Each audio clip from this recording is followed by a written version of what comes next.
Қайырлы күн достар, баршаңызға каналыма қош келдіңіздер.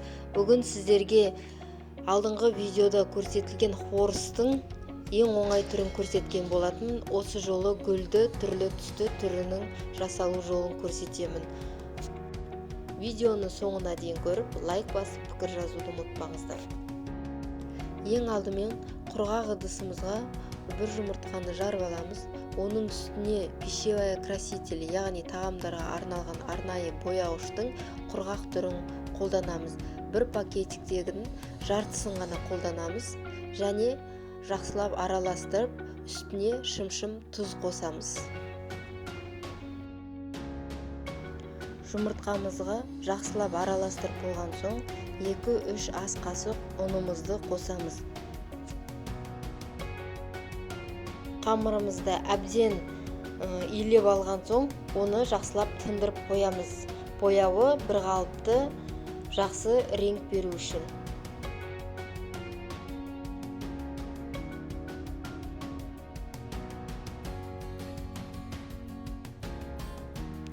Келесі жасыл түсті қамырымызды елеу үшін алдыңғы қызыл түсті қамырымызды қалай еледік, тура солай барлық қамырларды елеп аламыз. Ұнымызды 2-3 ас қасық қосып, шым-шым тұз қосып, барлығын жұмсақ елеп аламыз. Қамырымыздың бояуы біркелкі болу үшін жақсы иленген және жақсы тынған болғаны дұрыс. Келесі қамырымыздың сары түсін де алдыңғы қамырлар сияқты елеп аламыз.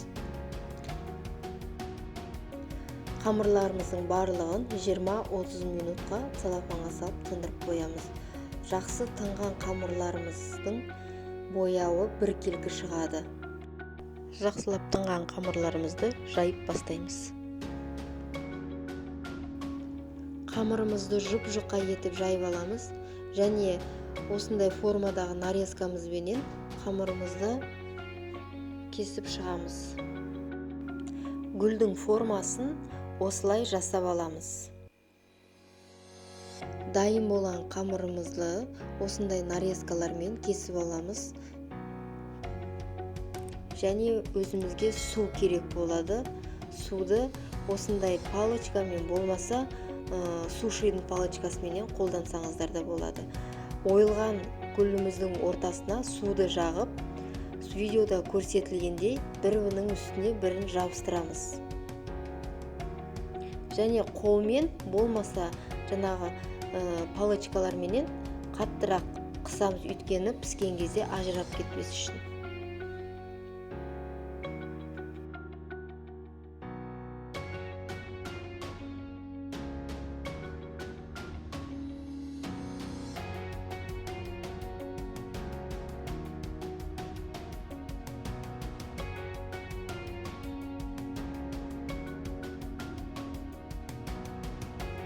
Қызыл түстегі және жасыл түстегі қамырларымызды да жұп-жұқа етіп жайып, нарезкаменен гүлдің формасын келтіріп кесіп аламыз.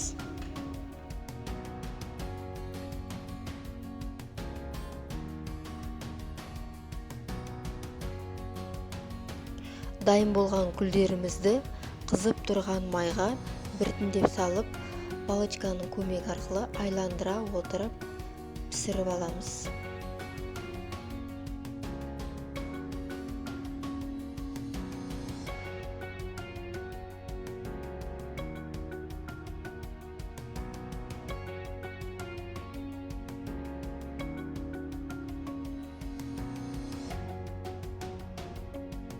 Гүліміздің арасына май түйіп пісу үшін айландырып отыру керек.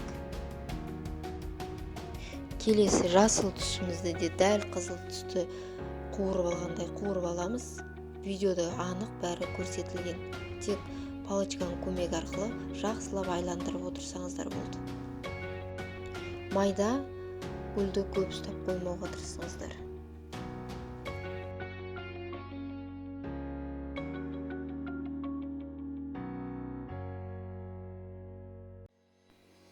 Келесі осы сары түсімізде дәл алдыңғы гүлдерді пісіргендей пісіріп аламыз.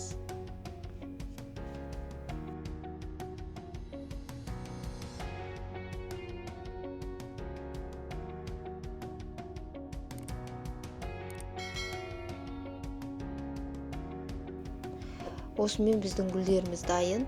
Жасап көріңіздер. Жасалу жолы өте оңай әрі дастарханның көркін ашады. Каналыма тіркеліп, лайк басып, пікір жазуды ұмытпаңыздар. Ас болсын.